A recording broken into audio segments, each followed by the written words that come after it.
Amém? 2 Pedro, capítulo 2, a partir do verso 1 ao 9. E também houve entre o povo falsos profetas, como entre vós haverá também falsos doutores, que introduzirão encobertamente heresias de perdição, e negarão o Senhor que os resgatou, trazendo sobre si mesmos repentina perdição. E muitos seguirão as suas dissoluções, pelos quais será blasfemado o caminho da verdade, e por avareza farão de vós negócio com palavras fingidas, sobre os quais já de largo tempo não se dia sentença, e a sua perdição não dormita, porque se Deus não perdoou aos anjos que pecaram, mas havendo-os lançado no inferno, os entregou às cadeias da escuridão, ficando reservados para o juízo, e não perdoou ao homem, ao mundo antigo, mas guardou a Noé, pregoeiro da justiça, com mais 7 pessoas, ao trazer o dilúvio sobre o mundo dos ímpios, e condenou a subversão às cidades de Sodoma e Gomorra, reduzindo-as a cinza e pondo-as para exemplo aos que vivessem impiamente, e livrou o justo Ló, enfadado da vida dissoluta dos homens abomináveis, porque este justo, habitando entre eles, afligia todos os dias a sua alma justa, pelo que via e ouvia sobre as suas obras injustas. Assim, sabe o Senhor livrar da tentação os piedosos e reservar os injustos para o dia do juízo, para serem castigados. Amém. Sentar.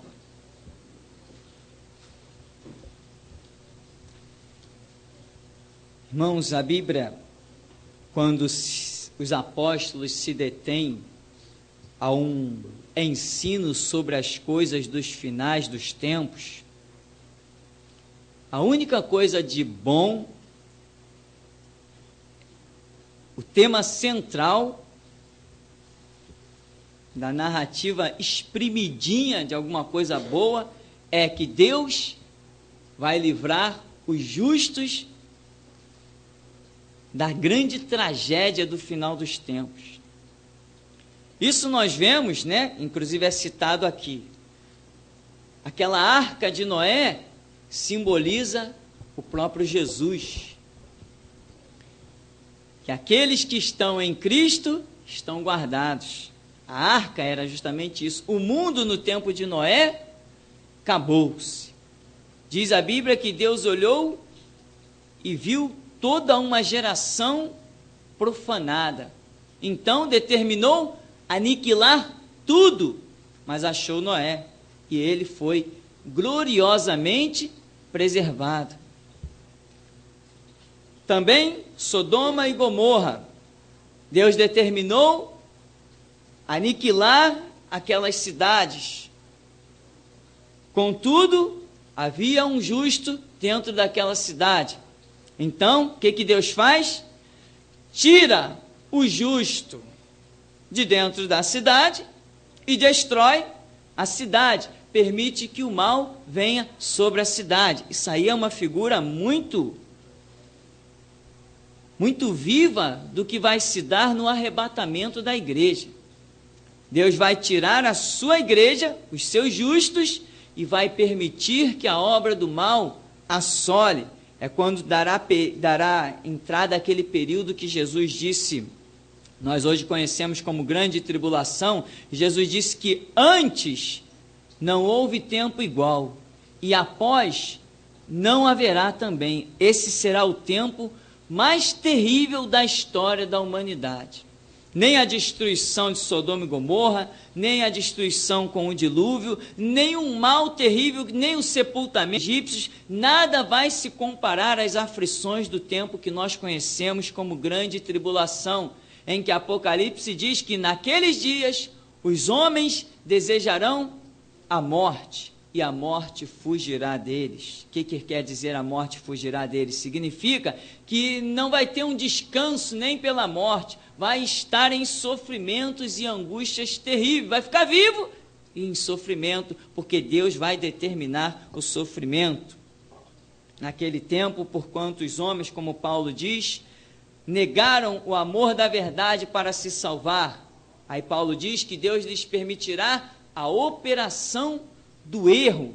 O espírito maligno será liberado, como nós vemos lá, um grande poço mostrado em Apocalipse, que é aberto, e com a fumaça que sobe daquele poço, junto com gafanhotos e etc., escurece até o sol. Esse escurecer do sol significa a glória de Deus ofuscada, não em si, mas a glória de Deus que estava resplandecendo sobre os homens será ofuscada por uma manifestação demoníaca indescritível. Por isso diz que os homens desejarão a morte, mas a morte fugirá deles, porque também é dito que foi liberado demônios semelhantes a cavalos que com as suas caudas ferem os homens, mas enfim, foi-lhes dado que ferissem os homens e não que os matassem, porque é um tormento terrível. O clamor desse tempo vai ser realmente indescritível, uma angústia fora do comum. O que é isso que nós estamos lendo aqui?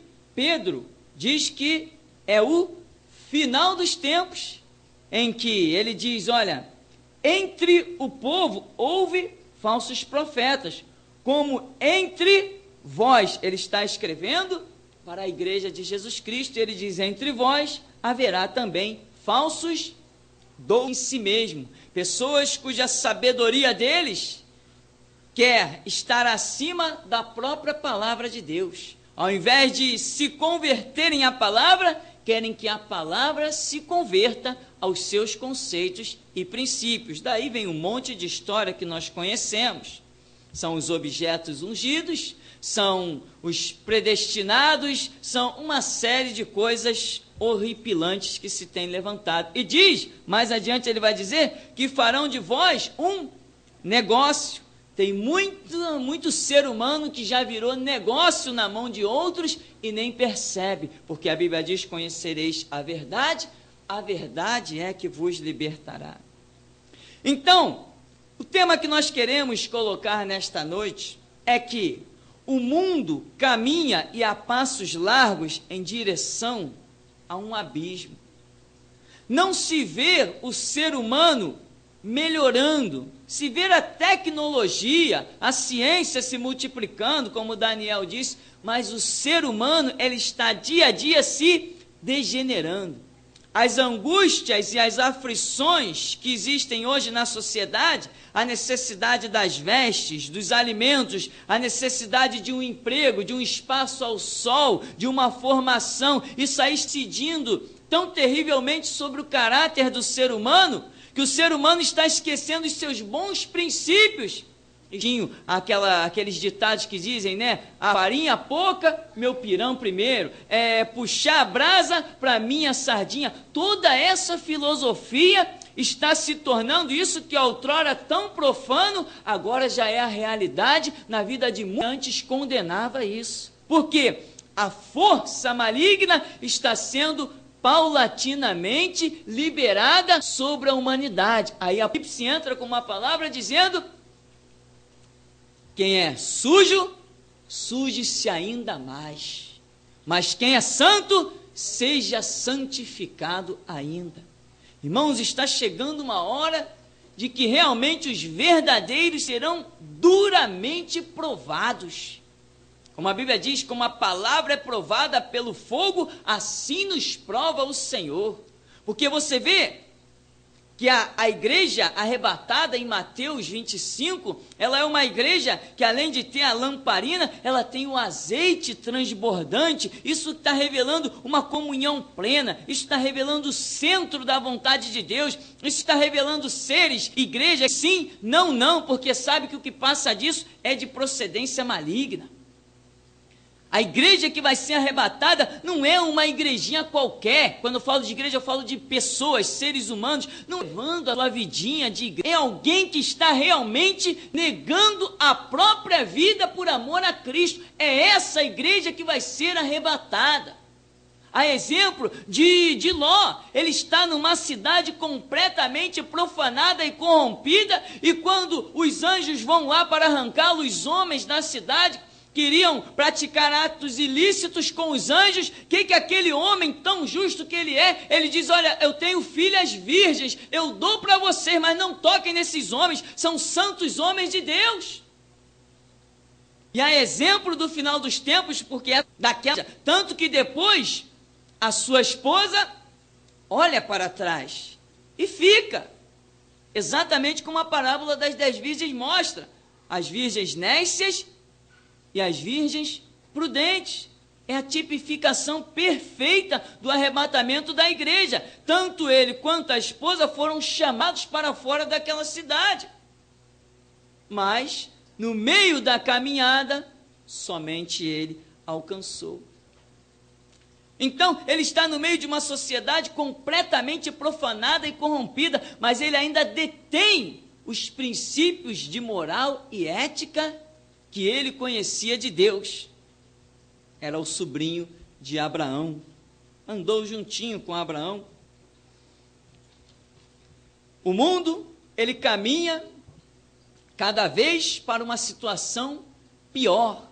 Tem muitos cristãos querendo entrar na política. Nenhum problema Deus tem para a sua vida. Agora, nunca desenvolva uma ideia contrária ao que diz a Bíblia. Você não vai vencer.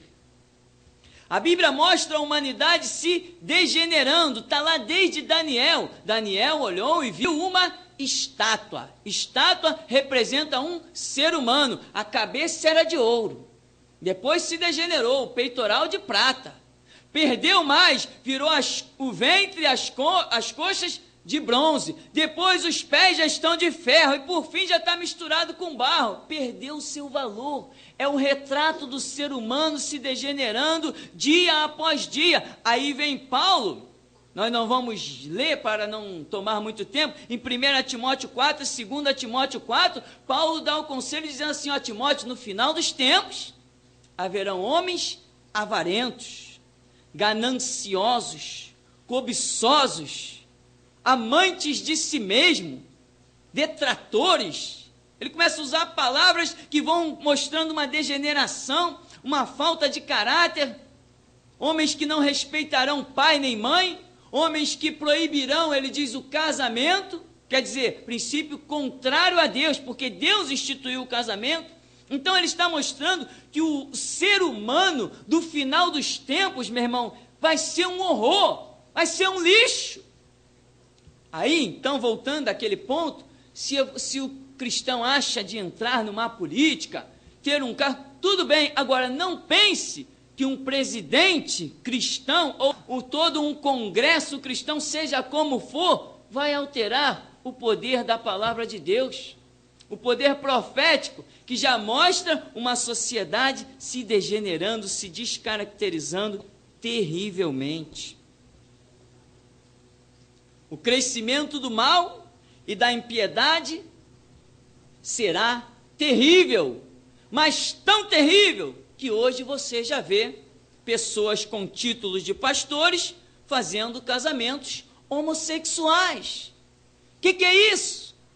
Degeneração. E tem mais, não é simplesmente pessoas que realmente um dia não tiveram nenhum conhecimento, até tiveram algum conhecimento de escritura, frequentaram alguns cursos. Claro, pastores realmente nunca foram nem nunca serão, mas tiveram algum conhecimento. Porém, como Pedro diz aqui, se Deus não perdoou aos anjos que pecaram, lá no seu principado, assim esses um dia tiveram uma posição pelo conhecimento que adquiriram e agora largaram o seu principado. Estão cometendo as atitudes mais terríveis, mais inimagináveis que alguém possa imaginar.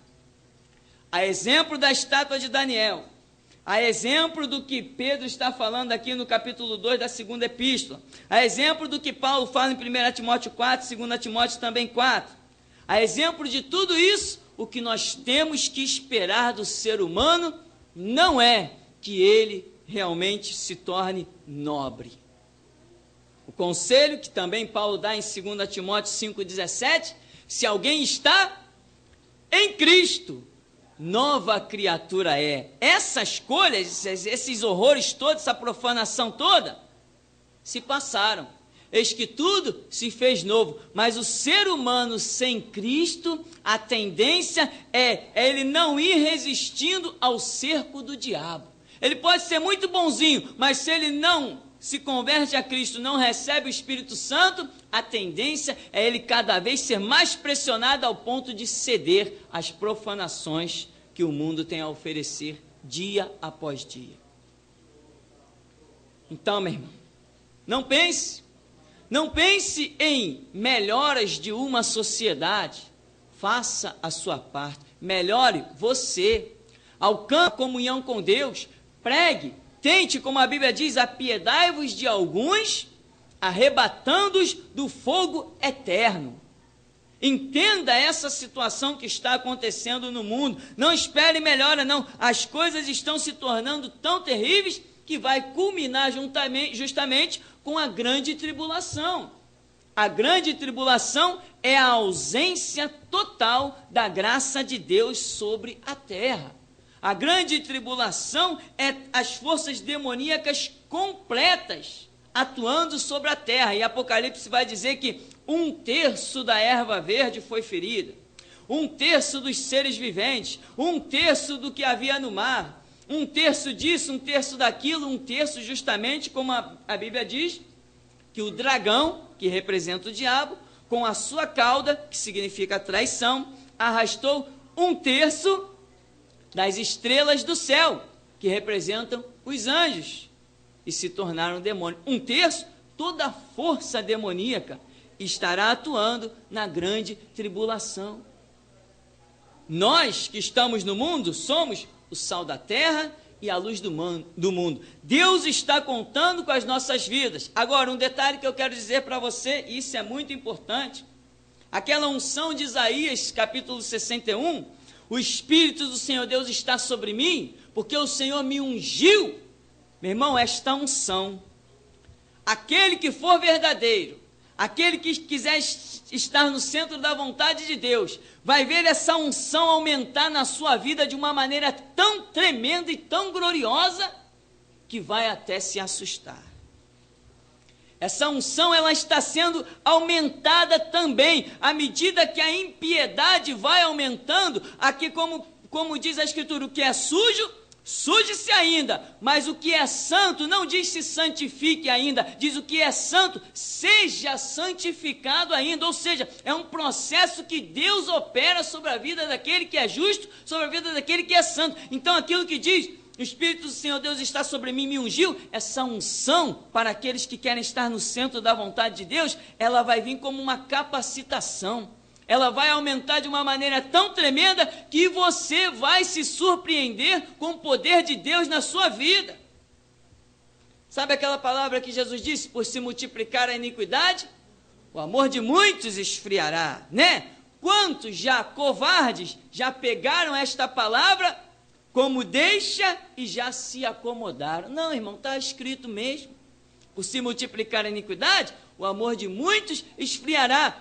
Eu tenho ouvido isso abundantemente de pessoas que se acovardaram. Esses nunca vão experimentar a unção tremenda que o Espírito de Deus tem para derramar sobre as nossas vidas. Agora, os que não querem buscar justificativa nisso, vão dizer, não, muitos são chamados, mas poucos escolhidos. Nós não queremos estar entre muitos. Não, de jeito nenhum. Nós queremos estar entre poucos. Exército de Gideão, 32.000, uma multidão. O que Deus diz? Gideão, tem muita gente aí para que eu glorifique o meu nome.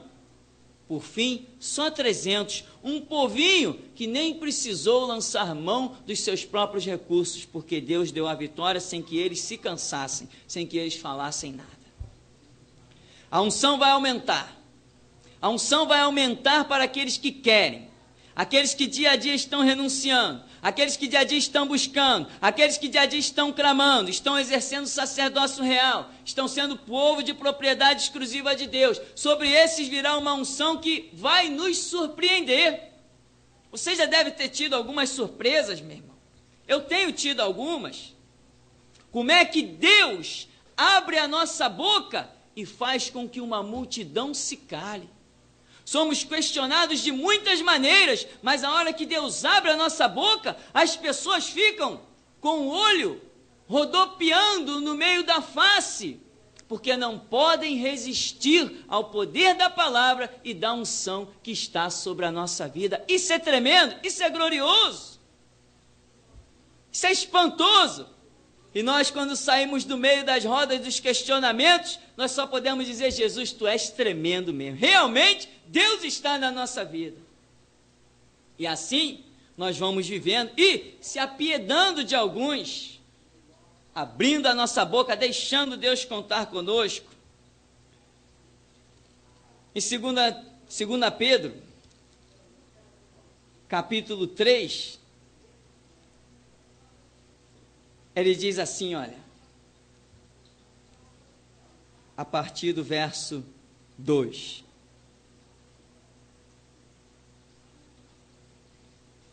Para que vos lembreis das palavras que primeiramente foram ditas pelos santos profetas e do mandamento do Senhor e Salvador, mediante os vossos apóstolos, sabendo primeiro isto, que nos últimos dias virão escarnecedores, andando segundo as suas próprias concupiscências, dizendo: onde está a promessa da sua vinda? Porque desde que os pais dormiram, todas as coisas permanecem como desde o princípio da criação.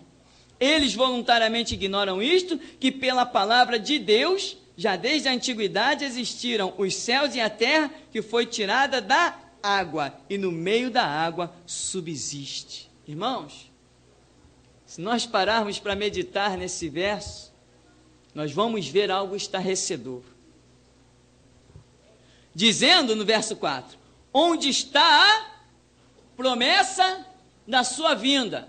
O que significa isso? Significa que eles um dia tomaram conhecimento de que havia uma promessa da vinda de Cristo, uma promessa da manifestação de Cristo, mas agora eles simplesmente estão dizendo: onde está a promessa da sua vinda? Ou seja, era gente que estava no meio do povo de Deus, era gente que tomou conhecimento da palavra de Deus, tomou conhecimento da remissão no sangue de Cristo, tomou conhecimento das promessas da volta de Jesus, tomou conhecimento da atuação de Deus, mas agora se tornaram escarnecedores e zombadores, estão dizendo: onde está a promessa? Cadê a vinda dele? Desde que os pais dormiram, tudo permanece como antes, desde o princípio da criação. Aí Pedro está dizendo, eles ignoram. Um dia para Deus é como 1000 anos. 1000 anos como um dia. E Deus não é tardio em cumprir a sua promessa, é longânimo e misericordioso, esperando que todos venham ao pleno arrependimento. Mas você examinando o texto, você vê que esses que zombam, esses que escarnecem, faziam parte do povo de Deus. Amém? Faziam, porque estão dizendo, onde está a promessa? Significa que tomaram conhecimento que existia uma promessa. Então, meu irmão, não só lá no mundo os valores estão se perdendo, mas também dentro da igreja os valores estão se perdendo. E aonde vai haver mais escândalo? Dos valores morais que se perdem lá no mundo, ou dos valores morais que se perdem dentro da igreja? E dos valores de um modo geral? Por quê? Porque Jesus disse que, olha, é mister que venham os escândalos, mas ai daquele homem por quem vêm os escândalos. Melhor lhe fora não nascer. Irmão, não espere dias melhores numa sociedade. Espere dias melhores sim, na tua vida. Porque a promessa é para você, aquele que habita o esconderijo do Altíssimo, a sombra do Onipotente descansará. O descanso é para aqueles que estão habitando no esconderijo do Altíssimo, descansando à sombra do Onipotente. Não é a realidade? Não temos visto Deus suprir-nos em tudo? Temos visto. E o mundo? Temos visto também a palavra se cumprir. 1000 cairão ao teu lado, 10.000 à tua direita, e tu não serás atingido. Olha bem os conceitos da nossa sociedade. Olha bem. Juízes, uma classe que, olha, todo mundo respeitava. E agora? O diabo chegou lá também, aonde não tem o escudo do Espírito Santo, o diabo acaba com tudo. A classe dos médicos, o que tem de escândalo, o que tem de médico envolvido com um câmbio negro de órgãos, o que tem de médico envolvido até com sequestros para tirar órgãos de crianças, etc. Por quê? Porque o ser humano está perdendo cada vez mais o seu caráter, está se degenerando. Se não entrar na palavra que é lâmpada e é luz, a tendência é simplesmente se perder por completo e a palavra vai se cumprir. O que é sujo, suje-se ainda mais. E quem é sujo? Sujo é todo aquele que não tem o conhecimento ou a conversão à palavra de Cristo Jesus. Porque em João 15:3 o Senhor Jesus diz o quê? Vós já estáis limpos pela palavra que vos tenho falado. Quem ainda não recebeu a palavra está sujo. Quem é sujo? Suje-se ainda mais. Não esqueça, não importa o plano e o projeto que você faça, não esqueça a estátua vista por Daniel, que começou com ouro, mas acabou com barro. Começou o caráter do ser humano sobre essa terra, começou valiosíssimo. Hoje, meu irmão, mata-se por qualquer coisa. O importante é se dar bem. Mas Abacuque diz: ai daquele que edifica a cidade com sangue inocente. Ai daquele que defrauda o seu semelhante para pôr o seu ninho no alto. A nós cabe estar incluído na palavra que diz: aquele que é santo, seja santificado ainda. Amém?